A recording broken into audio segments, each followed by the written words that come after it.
In a library in Lyon, there's a book with 12 pages at the back that almost no one reads.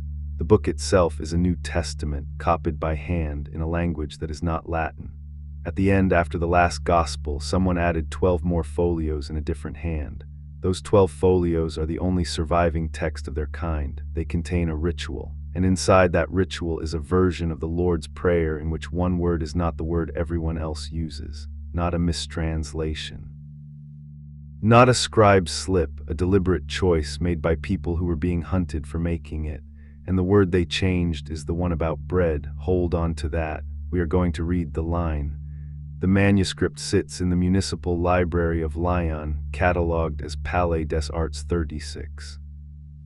The ritual runs from folio 235 to folio 241. It was probably copied in the early 14th century. Part of the recent scholarship links it to a specific man and a specific moment, and we will come back to him at the end. There is a second ritual in Latin in Florence. Its shelf mark is Conventi Suppressi J244, and it is older, copied somewhere between 1230 and 1280, 2 manuscripts. That is the entire direct liturgical record of a movement that occupied southern Europe for the better part of 2 centuries. Everything else, and this matters more than any single fact in this video, was written by the people hunting them. Interrogation registers, sermons against them, treatises refuting them. So when you hear a confident sentence about what these people believed, the first question is always the same. Who wrote it down, and what did they want from the person they were writing about? They lived in the Languedoc in what is now southern France and in northern Italy, and they had counterparts in the Balkans. They were Christians. That is not a provocation, it is the plain description. They called themselves good men and good women. In their own language, that is bons homes and bonas femnas, good Christians. Those are the words in the records when the records quote them speaking.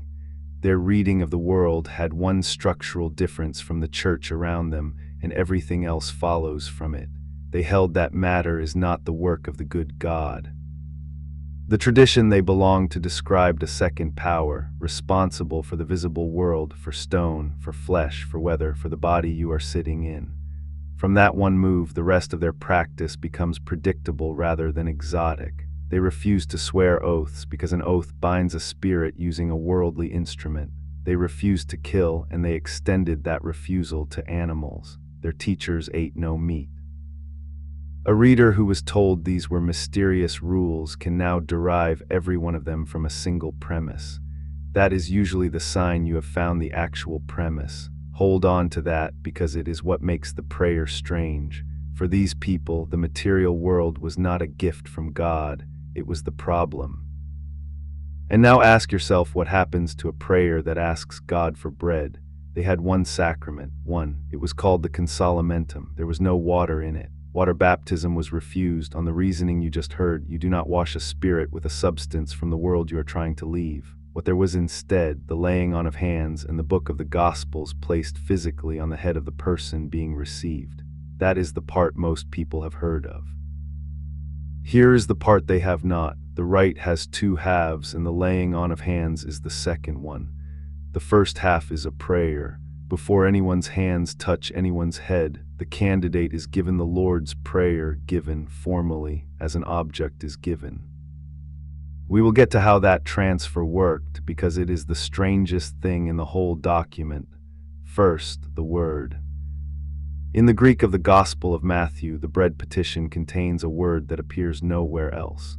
Not elsewhere in the New Testament, not in the Greek that survives from before it. The word is epiousios. Scholars call this a hapax legomnon, a word attested exactly once. And a word attested once cannot be checked against its other uses because there are none. That is a genuinely unusual position to be in. Normally, a difficult word is settled by comparison. You find it in a letter, in a receipt, in a play, and the surrounding sentences fix its sense. Here there is nothing to compare it to. So translators have had to work from the parts of the word, and the parts allow more than one reading. Split it one way and you get epi and ousia, upon or above, and substance or being. Bread above substance. Split it the other way and you get a form built on the verb for coming.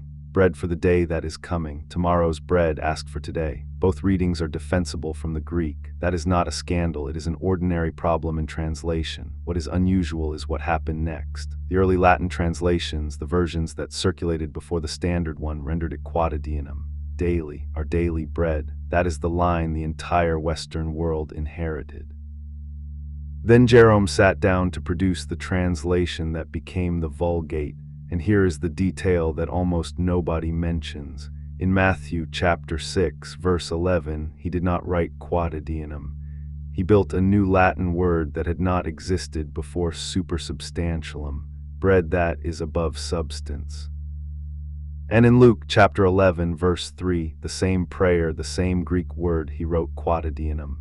Daily, the same word, two different answers in the same Bible by the same translator. Jerome was not confused. He was choosing twice and leaving both choices standing. The good men chose one of them and refused the other. Here is what the Lyon manuscript actually says. In the Occitan of the 14th century, the bread petition reads, dona nos lo nostre pan qui sobre tota causa. Word by word, dona nos and give to us. Today, lo nostre pan, our bread, and then the phrase that does the work, qui sobre tota causa, which is above all things, not the bread of each day, the bread that stands above everything there is. They took Jerome's harder word, the invented one, and carried it across into a language people actually spoke. That is the whole answer to the question we opened with. One word in one petition and the prayer stops asking for what is on the table, and they were not alone in it. The same choice shows up further east, among the Bogomils, in the Balkan churches that the Languedoc communities were in contact with. Their version of the petition has been read as asking for bread of another substance. Different language, different century, same refusal to let that word mean flour. When a reading survives that kind of distance, it is usually not an accident of translation. It is a position somebody was holding on purpose. Once the bread is not bread, the sentence around it comes apart and reassembles. Look at today, give us today. If what is being asked for is not food, then today is not the 24 hours you are currently inside. It is now in the sense of the only moment anything can be received in. And look at give. You cannot request the thing above all things the way you request a meal. The asking changes register. It becomes the whole of what a person is for. This is the reading their own commentary supports, and it should be marked as a reading, a gloss on a text, not a fact about the text, but it is theirs and it is consistent, which raises a question that is going to sit with us for the next few minutes. Everyone in medieval Europe knew this prayer. Children knew it. It was the most repeated set of sentences on the continent. So how does teaching it to somebody become an act an inquisitor writes down? The answer is in the ritual and it is in the verbs. The rite is called the transmission of the prayer. The elder does not recommend it. He does not explain it. He teaches it phrase by phrase out loud, and the candidate repeats each phrase back to him. Line, repeat, until it has been passed across entirely in the presence of witnesses. And then the elder says the formula. We deliver you this holy prayer that you may receive it of us and of God and of the church, that you may have the power to say it all your life, day and night, alone or in company. Read that again in your head, not learn the prayer, not understand the prayer.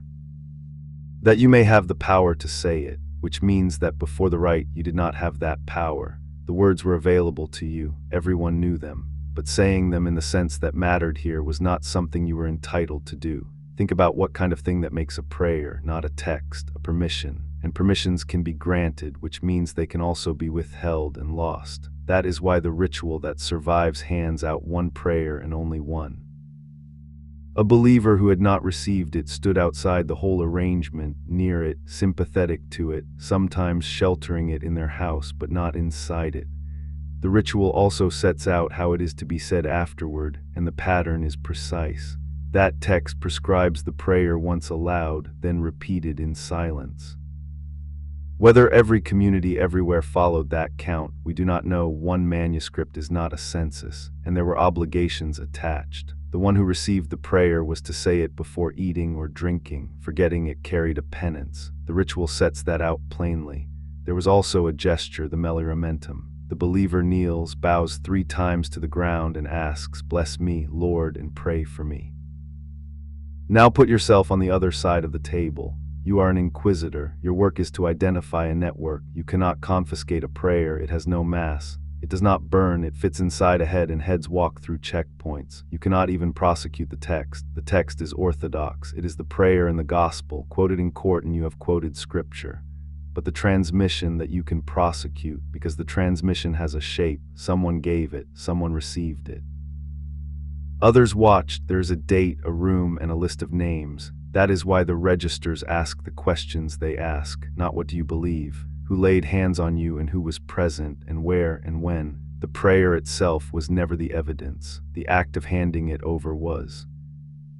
And a movement whose central sacrament requires a face-to-face transfer between 2 named people is structurally a movement that can be mapped.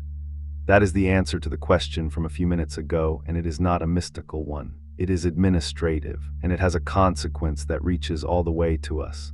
Those registers are why we know anything at all about daily life in these villages, who visited whom, who ate what, who said what over a fire in winter. The record is extraordinarily detailed. It is also testimony taken under threat, written down by the party with the power in a language the speaker did not choose. Every sentence in it is true of the interrogation. Not every sentence in it is true of the person. That is what reading against the grain means, and it is the only honest way to use this material. You take the shape of the questions as evidence, and you hold the answers more loosely than the questioner did. And now the part that is usually said wrong, including by people who admire them. You will hear that the Church banned the Lord's Prayer or banned the Bible. Neither is what happened, and the real thing is on record with a year attached. In 1229, the Council of Toulouse issued a canon, the 14th, forbidding lay people to possess the books of the Old and New Testament. Above all, it forbade having them in the common tongue. The Psalter and the Breviary were accepted. 2 things about that. It was a provincial council, not a universal one. Its canons bound a region, not the whole Church.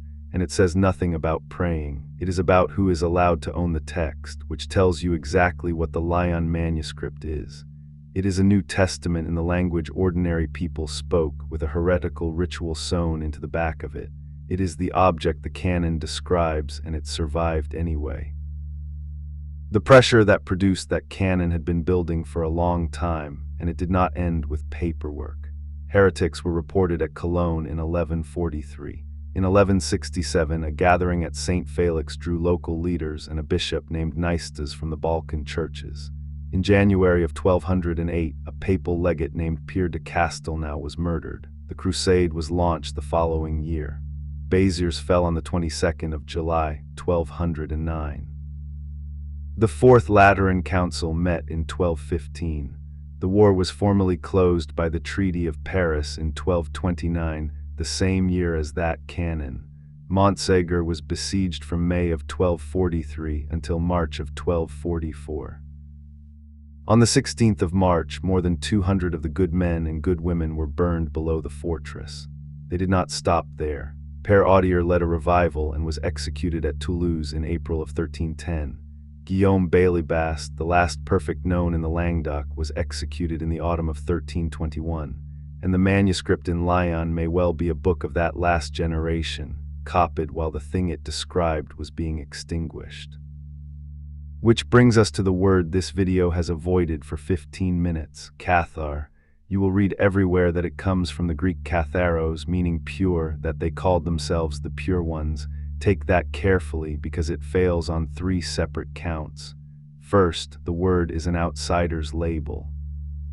Its earliest use appears in the Sermons of Ecbert of Chernow, a canon of Cologne around 1163 written in Latin by a man arguing against them. Second, the etymology is disputed. Leroy Lagery called the derivation from pure probably false, and there is a rival medieval derivation from catus, the cat, part of a standard slander thrown at heretics generally, and nothing to do with what anyone believed. Third, and this is the one that settles it, they did not use the word. Not once in their own mouths in the records that quote them. They said good men, good women, good Christians. So the name on every book about them, on every documentary, in the title of this video so that you could find it, is the name their prosecutors used.